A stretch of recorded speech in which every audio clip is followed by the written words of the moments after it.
आगे बढ़ते हैं। एक तरफ मुल्क में कोरोना के मामलों में कमी देखी जा रही है तो दूसरी तरफ डेल्टा प्लस वेरिएंट ने फिक्र में इजाफा कर दिया है। महाराष्ट्र में कोरोना के डेल्टा प्लस वेरिएंट के 20 नए मामले सामने आए हैं। इसके साथ ही रियासत में डेल्टा वेरिएंट के मामले बढ़कर 65 हो गए हैं। महकमे सेहत के मुताबिक नए मामलों में 7 मुंबई से, 3 पुणे से और नांदेड़, गोंदिया, रायगढ़, पालघर से 2-2 केसेस सामने आए हैं। रियासती हुकूमत की जानिब से जारी करदा बयान में कहा गया है कि अब तक मिले डेल्टा प्लस वेरिएंट के 65 मामलों में से सबसे ज्यादा 33 मामले 19 से 45 साल के लोगों में पाए गए हैं, जबकि 17 मामले 46 से 60 साल की उम्र के लोगों में मिले हैं।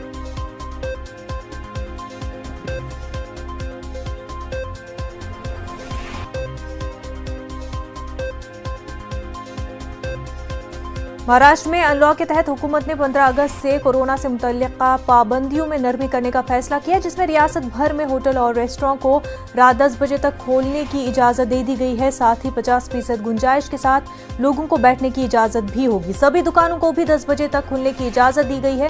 शादी तकरीब में खुले मैदान में 200 और हॉल के अंदर 100 लोग शामिल हो सकते हैं।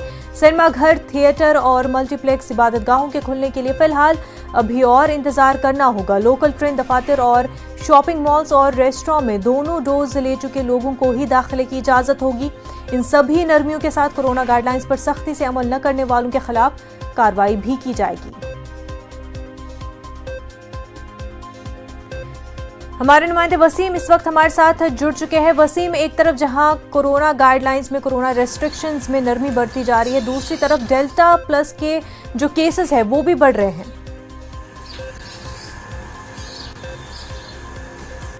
देखिए, महाराष्ट्र सरकार पे काफ़ी दबाव है, क्योंकि एक तरफ जो नंबर से कोरोना के धीरे धीरे कम ज़रूर हो रहे हैं, लेकिन अभी भी कुछ जिले ऐसे हैं जहाँ पे जो मरीजों की संख्या है वो बढ़ी हुई है। डेल्टा प्लस वेरिएंट को लेकर बाकायदा सरकार में काफ़ी नंबर्स जो बढ़ रहे हैं उससे लेकर परेशानियां हैं। यही एक वजह है कि लगातार सरकार की तरफ से टास्क फोर्स की जरूरत बैठक की जा रही है और इस पर पूरी तरीके से नज़र रखी जा रही है। और जहां तक राहत की बात करें तो महाराष्ट्र सरकार को काफ़ी राहत ज़रूर दी गई है। कई लोगों को जिस तरह से देखा जाए कि एक दिन पहले जो कैबिनेट की बैठक उसमें कई बड़े फैसले लिए गए हैं 15 अगस्त को लेकर, और जिस तरह से कई तरह का दबाव खासकर के वहाँ सरकार से था, व्यापारी संगठन के थे और साथ ही होटल मालिक हैं उनके भी थे कि जो वक्त दिया गया है सभी दुकानों को उन्हें भी बढ़ाया जाए। तो 15 अगस्त से बड़े फैसले लिए गए हैं कि मॉल भी शुरू होंगे, लेकिन सबसे बड़े रिस्ट्रिक्शंस के साथ ही शुरू होंगे। जो कर्मचारी वहाँ काम करेंगे वो भी जो 2 डोज लिए हो सकते हैं वही वहाँ पे काम कर सकते हैं। साथ ही मॉल में एंट्री पॉइंट पर अगर आपको अंदर जाना है तो आपके भी 2 डोज होने चाहिए। 15 अगस्त से लोकल ट्रेनों को लेकर राहत दी जा रही है, जो 2 डोज वाले हैं वो सफ़र कर सकते हैं। और दुकानें हैं पहले से रात 10 बजे तक चल सकती हैं। होटल मालिकों की जो मांग थी कि वक्त बढ़ाया जाए उससे भी 10 बजे तक कर दिया गया है, लेकिन कई रूल और रेगुलेशन के साथ ही अब ये देखा जाएगा कि 15 अगस्त के बाद जो ऑफिसेस थे वो खास करके काफ़ी खुलने की संभावना नज़र आ रही है, क्योंकि अब तक क्या होता है लोग वर्क फ्रॉम होम होते हैं या फिर धीरे धीरे जो कम कैपेसिटी में शुरू करते हैं, लेकिन 24 घंटे आप अपने ऑफिस शुरू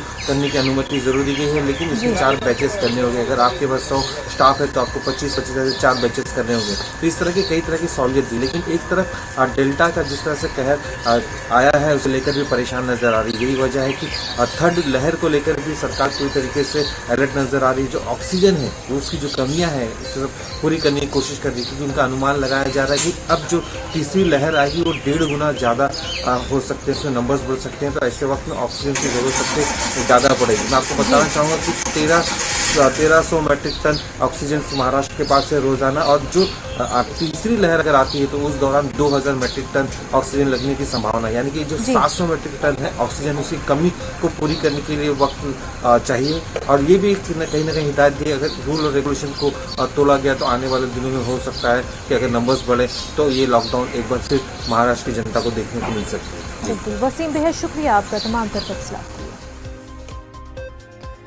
आगे बढ़ते, पार्लियामेंट के मॉनसून इजलास